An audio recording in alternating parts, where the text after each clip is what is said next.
Hi, I'm Sarah from Bitches of Horror, and we're at the Monsters of Film Festival with director Talal Selhami. Hey, And he's the director of Achoura, which I saw at the festival. So, are you a big horror fan? yeah, I am.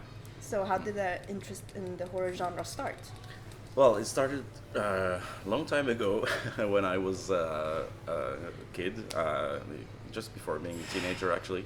My parents were very busy because of work, and well, the TV used to be my babysitter, so they not they didn't care that I was seeing, but they was quite easy with that, so they didn't knew that I was watching horror movies, a lot of horror movies.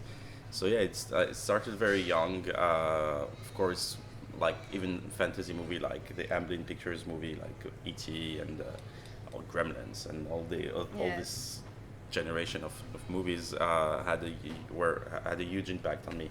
So yeah, and I remember my first horror, which wasn't really horror, was Elephant Man from David Lynch. Oh, it's great. And I was a kid, and I thought that it was about a man who is an elephant also.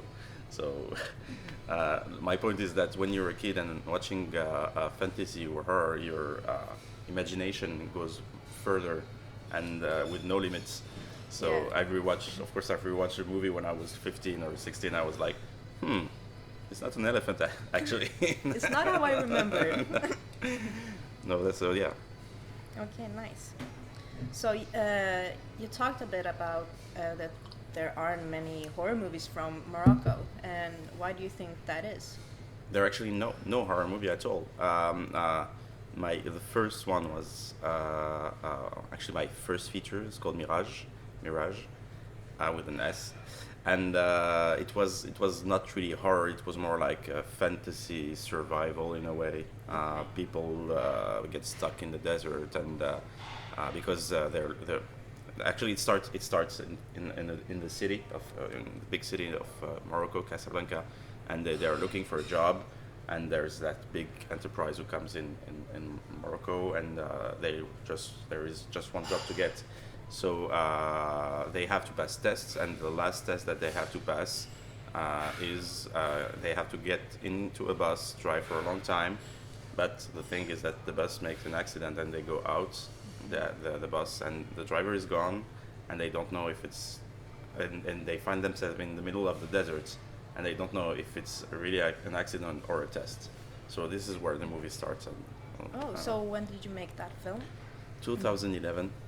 Yeah, it was a really small budget movie, but we did well. We actually went in many festivals like Sitges or yeah, Okay. yeah, yeah. So you talked about Mirage having a low budget. I was wondering, how did you get the funding for Ashura? Well, Ashura was 10 times more than 10 times the budget than my first feature. And yeah, we are really lucky in Morocco because we have funds, and the state's funds. I don't know if you have this in Sweden, but it's really helpful. And we have the same in France. So we managed we started with these funds in Morocco, then we got TVs from Morocco who put the movie too, and then France arrived, and we got the state funds and other funds. Also private, we also got private funds, of course.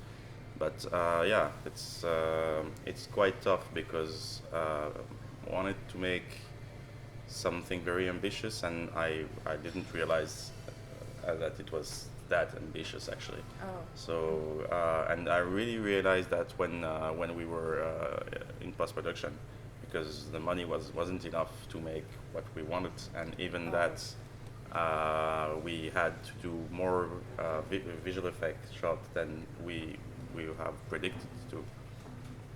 So yeah. Oh, so this was your first time working with that amount of visual effects, Yeah, effects? yeah, we had it's crazy. We had like 260 shots, VFX shots, and just the creature for itself represents 100 shots or so. So it's huge.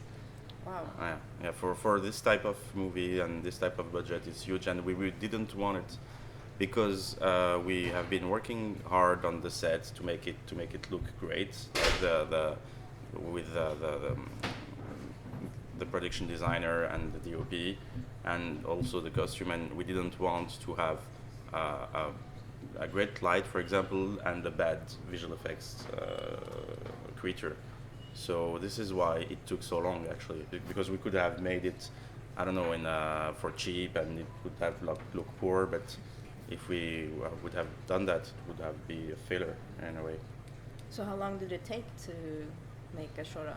So I started working on the script in 2013. And then we were lucky to shot it in 2015. Then we took 3 years to finish it, because the movie was finished in 2018. Okay. So Wow. yeah, it's a long time. It's a long journey. Yeah, it was a long journey. Yeah. It was pretty tough for me particularly, but yeah, but it's learning. Because I also was producing the movie, and I didn't knew much about producing, so I learned that job in a way. Yeah. So I learned that movie was like making all the error that you don't want to make when you're making a movie. So this is how we learned and tried to make it work after that, and etc. And at the end I'm really happy, because even if it was tough, it's like I took like 10-year experience in one feature.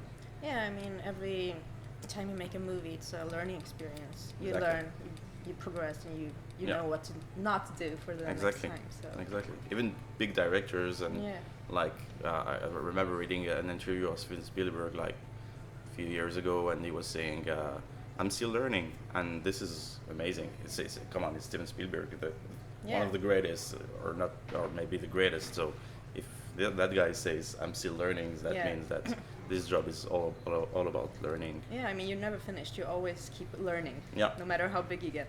Yeah, and it's a job about human. Like I always say that making a movie is like working. Let's say 60 or 70% of human, and the rest is the technique and this 60%, because you can make a movie by yourself. It's the guy who you are working with that are making the movie with you. So it's like managing human and emotion, because because it's a tiny period, and there's a lot of emotions. Yeah. And people fell in love, people hate themselves, people hate the others. And then you're in the middle, and you have to make a movie, and also to make people like get together in a way.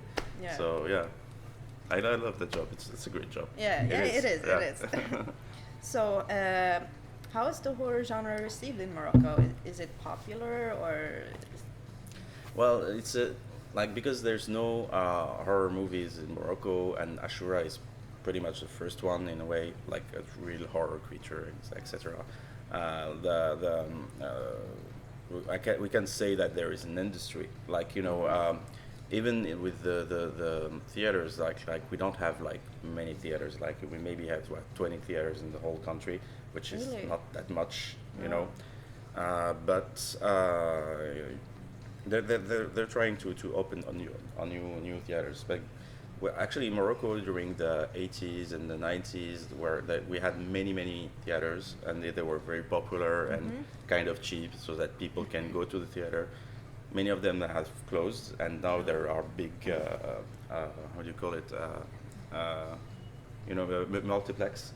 And these multiplex are quite expensive for the population that couldn't afford to go to the cinema.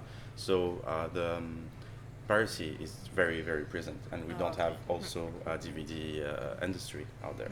No, we don't. So most of the people, when it's going to watch a genre or horror movie, is in general American movies, and mostly like Blumhouse movies that are coming out today. So it's going to be a first, because the movie hasn't come out yet in Morocco. It's going to come out at the end of the year, maybe beginning of next year. So we're actually right now working on it. So it's going to be really curious to see how the audience will react. And Yeah, but will it be released in the theater? yeah, it will. Yeah.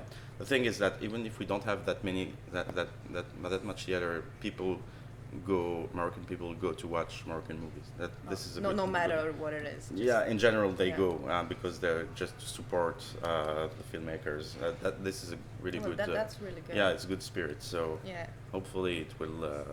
The people will go to watch it and like it, and we'll see if it match with them. We maybe other people will want to make genre or horror movies, but yeah, for now that's the situation. Yeah, so speaking of opening doors, do you think you have opened up doors for Moroccan filmmakers with Achoura when it will be shown? Do you think you will inspire others to Yeah. wanna make horror films? I really hope so, and hope that will also inspire beyond Morocco, like because that many Arabic country that also there are filmmakers that grew up also watching the same movies. So yeah, I think that something is gonna happen, and it's already happening actually. Like 5 years ago, yeah, there was a Saudi, I think it was Saudi movie that called Rattle in the Cage that wasn't on Netflix. I haven't seen it, but I heard it's good. Last year there was Dashra, which was some kind of a witch horror from Tunisia, which is great. Also, I heard it was great. It was in Venice Festival, and it was the first feature also.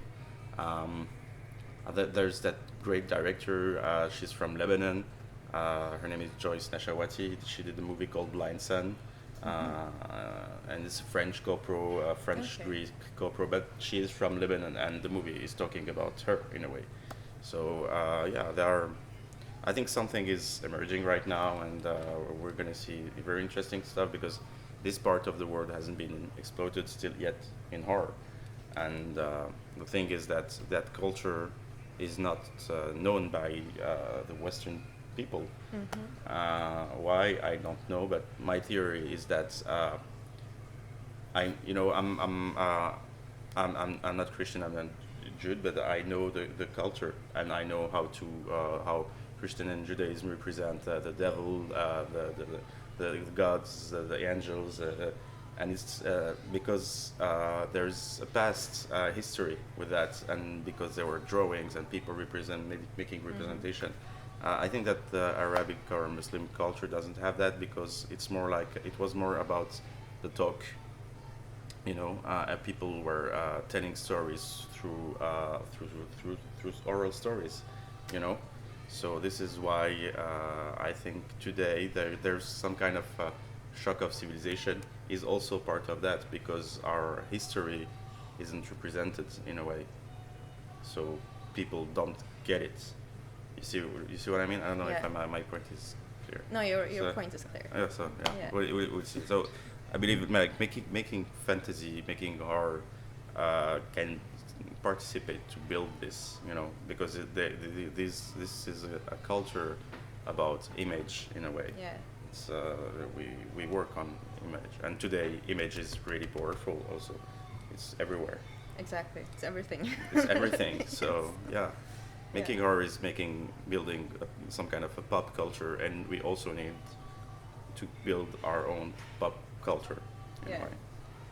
So besides for Achoura, are there any other horrific legends or monsters in Morocco? Or Yeah, there are actually a lot of genes, a lot of black magic, lot of urban legend, lot of horrific stories, and I'm pretty sure that there's gonna be something interesting because it's gonna be new in a way. Of course it's human telling, so it's gonna be the base is gonna be the same, but there's gonna be a feeling that will taste different, I think.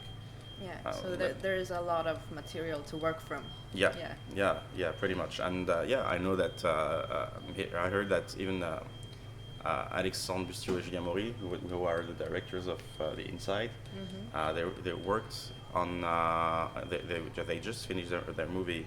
And it's going to be about American legend also. It's going to be a French movie, but about American legend. So I'm very interested to see how they will tackle the subject. Yeah. Especially because they're French. Yeah. So it's going to be interesting. Oh wow. So yeah, of course, something will happen. So I was wondering more about the creature design in Achoura. Who came up with the design?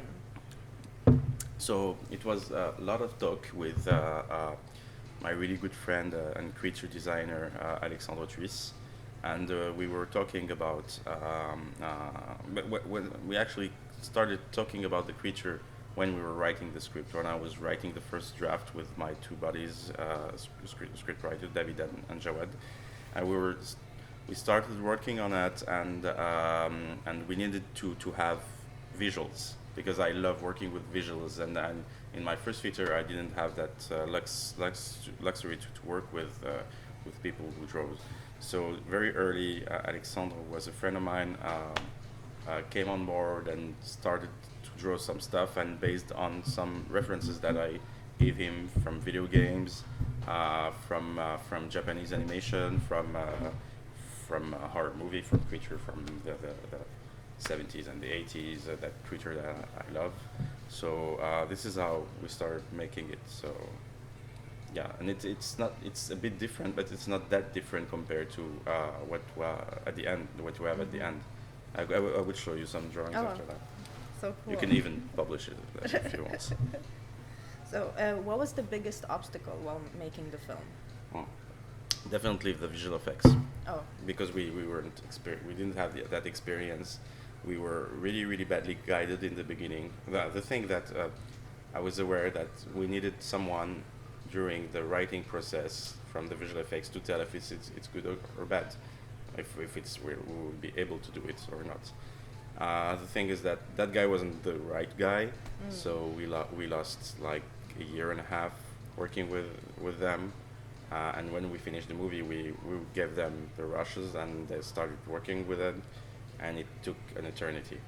Not only because of them, but also because we didn't have the money that they needed at the moment to make the thing that we wanted to. And I think it was the bad choice, the wrong choice anyway. So we lost a year and a half. We didn't have the money to finish these visual effects because we've spent most of it with that first visual effect company. So we had to look for a new strategy and a new company to finish it.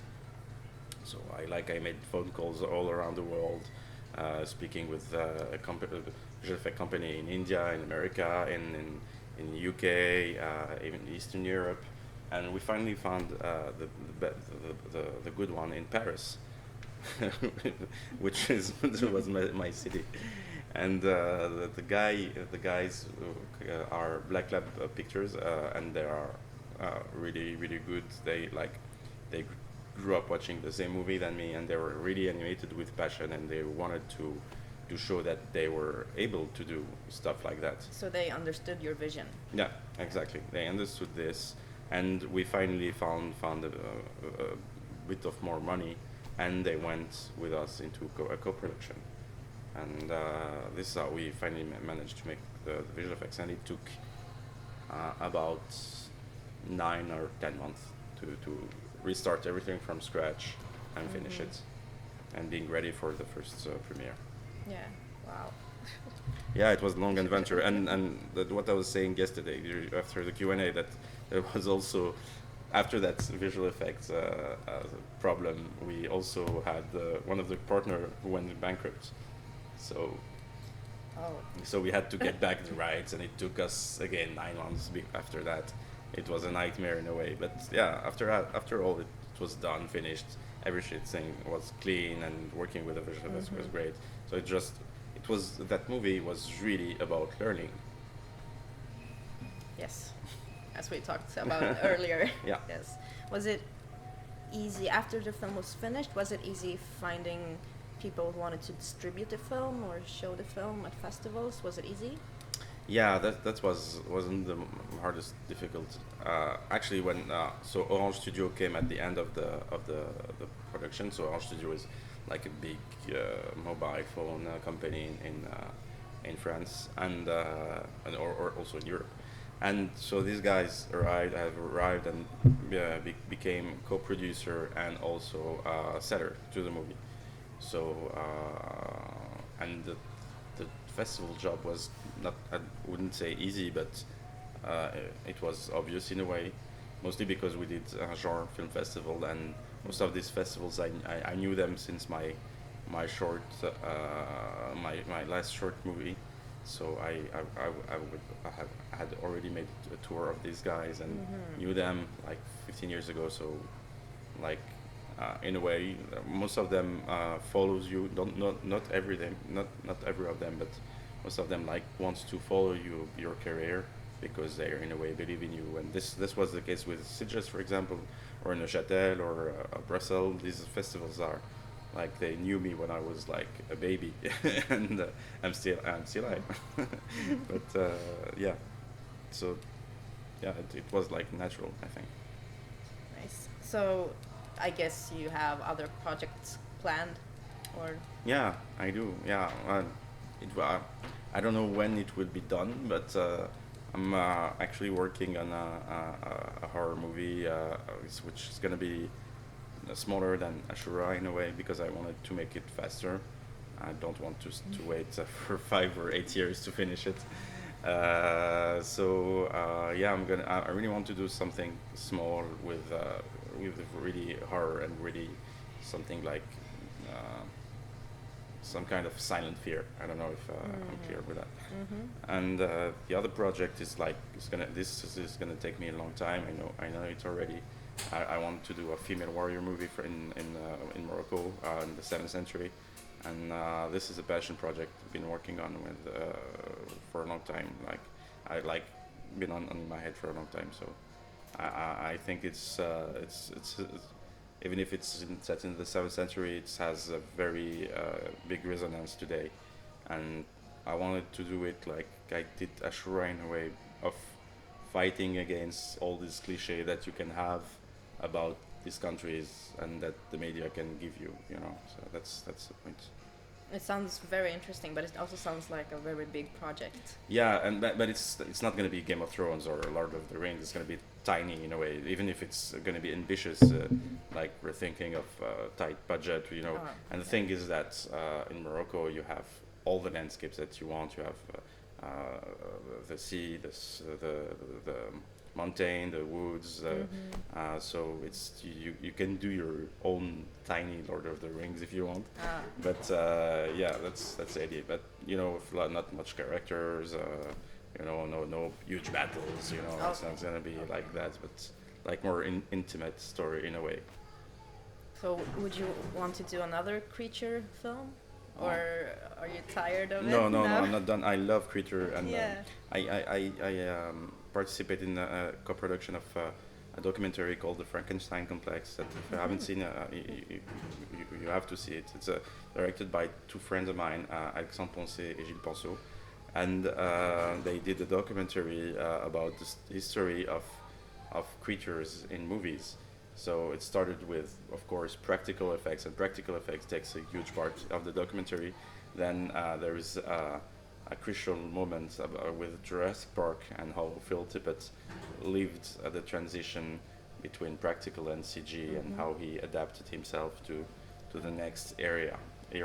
So the second part of the documentary is more about visual effects and how practical managed to survive with visual effects. I recommend that documentary. It's a really great documentary with a lot of great people on it. Yeah, I will definitely Legends watch it. of movies of creatures. So creatures are like my living room is full with creatures, and I love. And I see that legend Tony Scott, Ridley Scott's Legend is going to be shown, or It was shown. it was shown yesterday. A Tuesday. Okay, so Yeah.